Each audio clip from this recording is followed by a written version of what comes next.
Okay, good day to all science students. In this video lesson, we are going to tackle the measuring physical quantities, wherein this is under the solution, solubility, and concentration.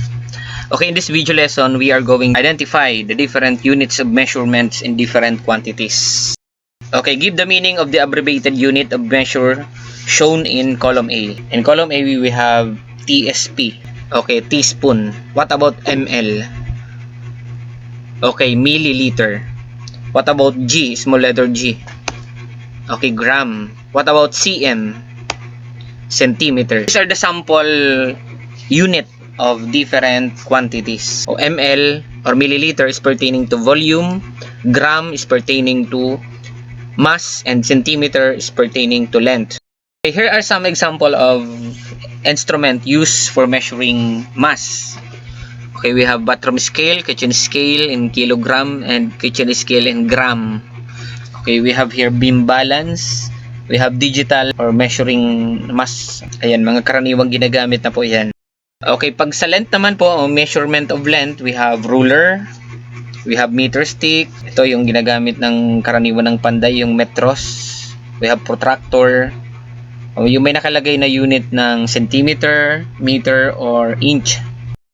Kapag sa volume naman po, ito ang mga ginagamit natin. We have graduated cylinder. Kapag maliliit na amount of liquid, we have syringe. At marami pa pong iba dyan, kagaya ng beaker. Pwede rin po yung measuring device for volume. So napakarami pong klase ng pang-measure natin ng volume. We have also improvised one. For example, yung bottle of mineral water, pwede natin gamitin in liter. And in temperature, ito naman yung ginagamit natin pansukat ng temperature. The different types of thermometer. Okay, the basic units of measurement, we have the quantity or the entity is mass. The base unit is kilogram. The abbreviation is kg. For length, we have meter. Abbreviation is m. Time is the standard unit is second. Amount of matter is mole. Electric current is ampere. Luminosity is candela, and in temperature, the standard unit internationally accepted is the Kelvin, unit Kelvin. Okay, before we proceed to the different measurement of different quantities, you have to be familiar with the Greek prefixes used in measurement. Okay, when we say deca, ang katapat po dyan is 10. Kapag hecto naman is 100. And kapag kilo, ibig sabihin po ng kilo is 1,000. And mega is 1 million. Kaya sa flash drive baga po naririnig natin ito ba MB, megabyte, KB, kilobyte, gigabyte. Ibig sabihin giga is 1 billion and tera is 1 trillion. We have peta and exa. So ito po yung multiples niya, 10 raised to 18 hanggang dito. Kapag naman yung maliliit ng value, ito deci. Ang katapat naman po niyan is tenths, 1 over 10. Kapag centi, 1 over 100 or hundredths. Milli is thousandths or 1 divided by 1,000. Kaya ginagamit ko kaya millimeter, milliliter, maliliit ng value yun. Micro, this is millionth. And nano is billionth. And pico, trillionth. Ayun, may mas maliit pa, femto, and we have atto. So, ito yung mga Greek prefixes that is commonly used in measurement. So, dapat familiar ito sa inyo. What is needed to show the accurate measurement of a given quantity? So, nung kailangan para masabi mo, oh, eksaktong amount yan, eksaktong timbang, eksaktong volume, eksaktong length. Okay, we need a calibrated measuring instrument to accurately measure a given quantity. You also have to convert the units if needed. Kagaya na binanggit natin kanina, using those Greek prefixes, you should know how to convert. For example, meter to kilometer, or in mass is gram to kilogram, or in volume, liter to milliliter, and vice versa. So number 2, what is the SI unit of mass, temperature, and time?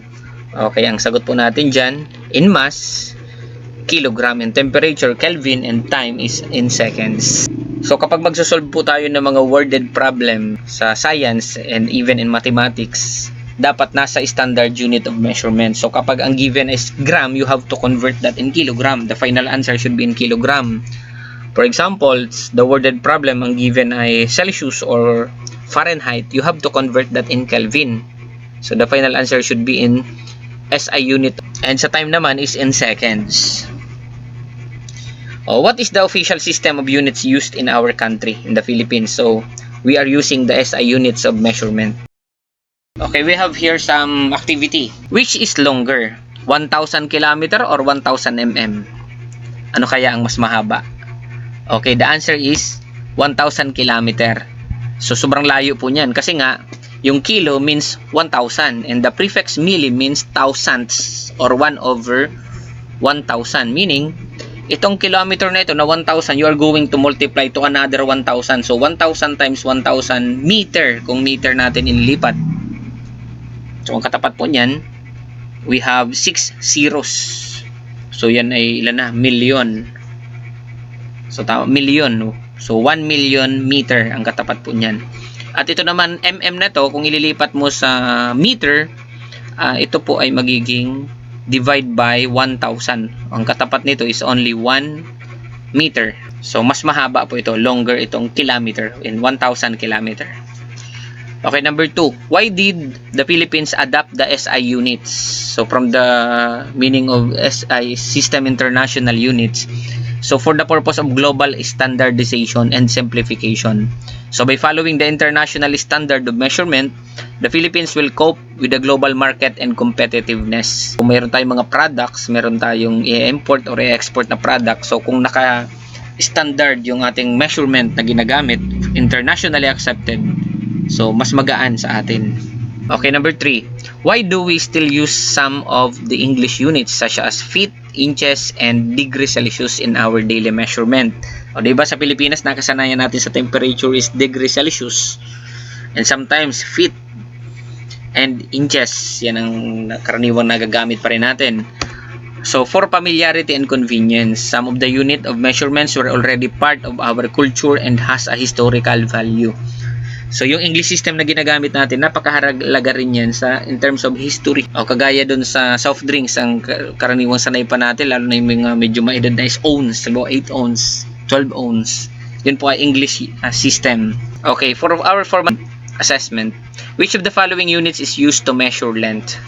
Okay, letter A, liters, B, grams, C, meters, D, seconds. So, length. So, the answer is meters. So, what is the appropriate unit to measure the volume of a liquid? So, A, kilograms, B, liters, C, meters, D, newtons. So, the answer is liters. Okay. Number 3. If you want to measure the mass of an object, which unit would you use? A, centimeters, B, liters, C, kilograms, D, Celsius. Alin kaya? Okay, kilograms. Number 4. Which unit would be best for measuring the time it takes to run a race? So, time, ano po ang standard unit? Okay, A, meters, B, seconds, C, kilograms, D, liters. The answer should be seconds. Okay, number 5. Which unit is used to measure the temperature of an object? So, A, grams, B, Celsius, C, meters, D, liters. Alin po dyan ang sa temperature? Okay, Celsius. Pero ito po yung nasa English system. Kasi sa SI International o the SI system, ang ginagamit na natin is Kelvin. So, kapag Celsius po, ang technique lang naman dyan, if you are going to convert Celsius to Kelvin, you are just going to add 273. So, the value of Celsius plus 273, that is equivalent to Kelvin.